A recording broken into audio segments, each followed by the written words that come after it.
नमस्कार, आप देख रहे हैं MNS न्यूज और मैं आपके साथ सही चलाइए नजर डालते हैं राजस्थान की खास खबरों पर। जोधपुर में साध्वी के पिता ने से SIT ने 3 घंटों की पूछताछ। FSL टीम ने खंगाला प्रेम बाईसा का आश्रम। ACP बोली कई नए तथ्य सामने आ रहे। जोधपुर में साध्वी प्रेम बाईसा की संदिग्ध परिस्थितियों में मौत के मामले की जांच तेज हो गई है। रविवार को police commissioner Om Prakash SIT और FSL टीम के साथ पाल रोड स्थित आश्रम पहुंचे। SIT ने साध्वी के पिता वीरमन नाथ को आश्रम बुलाकर करीब 3 घंटे तक पूछताछ की।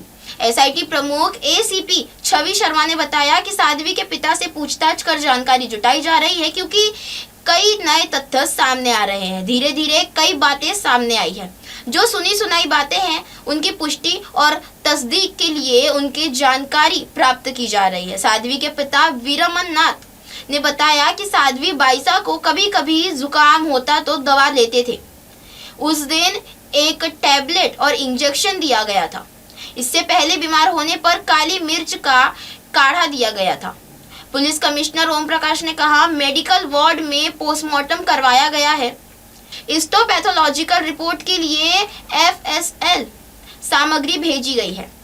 पोस्टमार्टम रिपोर्ट के साथ साथ IT एक्सपर्ट और विसरा जांच जैसे महत्वपूर्ण तथ्यों को जोड़कर पुलिस निष्कर्ष पर पहुंचेगी। इसके साथ साथ इस मामले की गंभीरता को जन भावनाओं को देखते हुए सोशल मीडिया अकाउंट को खंगाला जा रहा है। SIT ने वीरमन नाथ से 3 घंटे की पूछताछ। SIT ने साध्वी प्रेम बाईसा के पिता वीरमन नाथ को आश्रम बुलाकर करीब 3 घंटे पूछताछ की। घटना के समय मौजूद लोगों से भी हुई पूछताछ। ACP छवि शर्मा ने कहा कि FSL टीम ने मौके पर जाकर प्लेस ऑफ इंसिडेंट का निरीक्षण कराया। अब तक जिन जिन लोगों से पूछताछ हुई है वे वही लोग हैं जो उस वक्त घर पर मौजूद थे, उस दिन वहां थे या उस दौरान साध्वी के साथ थे। जो इसके डायरेक्ट विटनेस है उससे जानकारी ली जा रही। अब तक जांच में जो घटनाक्रम सामने आया है मुख्य रूप से उसकी ही तस्दीक की जा रही है। फिलहाल कोई नई चीज सामने नहीं आई है। यदि कोई नई बात सामने आती है तो उसे दोबारा क्लैरिफाई किया जा रहा है। उसकी कितनी सत्यता है और उसे वेरीफाई करने के प्रयास किए जा रहे हैं। जैसे ही पहले भी बताया गया था कि मेडिकल बोर्ड द्वारा जो ओपिनियन दी जाएगी उस पर बहुत सी बातें निर्भर करेंगी। साथ साथ SIT जो हमारी स्पेशल इन्वेस्टिगेशन टीम है, इसके द्वारा भी आज FSL की मौजूदगी में घटनास्थल को देखा गया कि कोई ऐसी चीज तो नहीं है जिसे दोबारा सुरक्षित रखने का पुनः कलेक्ट करने की आवश्यकता हो।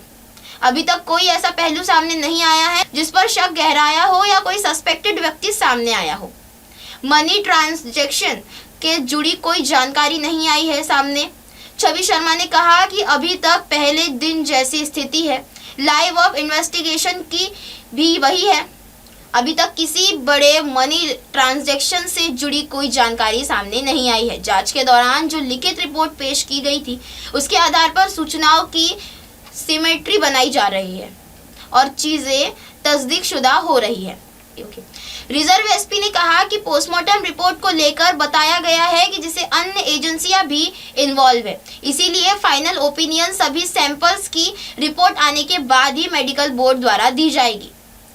प्राइमा फेंसी ओपिनियन अभी रिजर्व रखी गई है। जो सैंपल प्राप्त हुए हैं उन्हें विभिन्न विभागों ने फॉरवर्ड कर दिया गया है। पूरे मामले में जब तक इन्वेस्टिगेशन कंक्लूसिव स्टेट पर नहीं पहुंचता तब तक किसी भी तरह की कार्रवाई या डेवलपमेंट नहीं हो। जिन लोगों ने उस समयावधि में साध्वी के साथ रहकर घटनाक्रम को ऑब्जर्व किया था उनसे पूछताछ और जानकारी लेने के लिए बुलाया जाएगा। पिता बोले, बाईसा को टैबलेट और इंजेक्शन दिया गया था। साध्वी के पिता वीरमन नाथ ने मीडिया से कहा कि साध्वी बाईसा को कभी कभी जुकाम होता था तो दवा देते थे।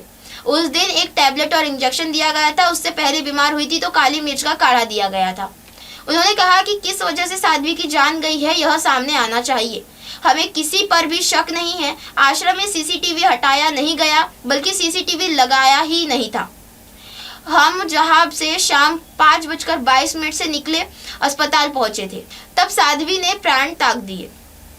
जोधपुर MNS न्यूज से विक्रम सिंह राजपुरोहित की खास रिपोर्ट। इसी के साथ बने रहे देश और दुनिया की तमाम खबरों के साथ और देखते रहे MNS न्यूज। हाय, मैं हूं तापसी पन्नू और आप देख रहे हैं MNS न्यूज।